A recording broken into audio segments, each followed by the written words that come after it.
আসসালামু আলাইকুম। আপনারা সবাই কেমন আছেন? আলহামদুলিল্লাহ আমি ভালো আছি। আবার নতুন একটা রেসিপি নিয়ে আসলাম। আজকে আমি চিড়া ভাজা দেখাবো।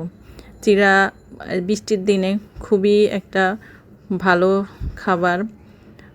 তারপর আমি যেভাবে বানিয়েছি ঘরে আমি সেভাবে দেখাচ্ছি। একটা প্যানের মধ্যে প্রথমে তেলটা গরম করে যেরকম পাঁপড় ভাজে সেরকম চিড়াগুলা ভেসে ভেসে উঠবে।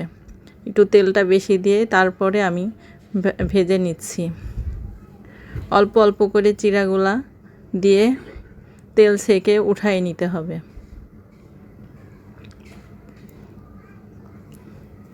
চামচ দিয়ে এক সাইডে করে আমি তেলগুলাকে আমি সেকে সেকে উঠিয়ে নিচ্ছি। যতটুকু চিড়া নেবেন আপনার ততটুকু ভেজে নেবেন। এভাবে অল্প অল্প করে ভেজে তারপরে আমি আবার একটু তেল দিয়ে পেঁয়াজটা ভালো করে ভেজে নিচ্ছি।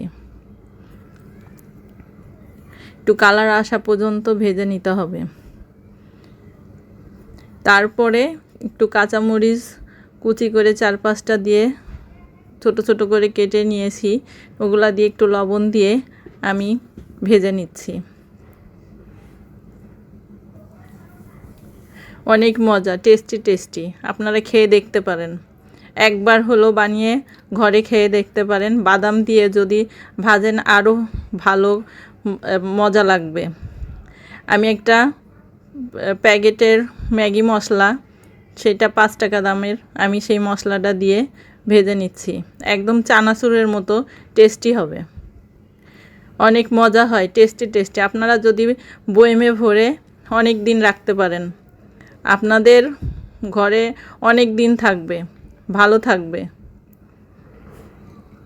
আপনারা ভালো থাকেন, আমার জন্য দোয়া করেন। আল্লাহ হাফেজ।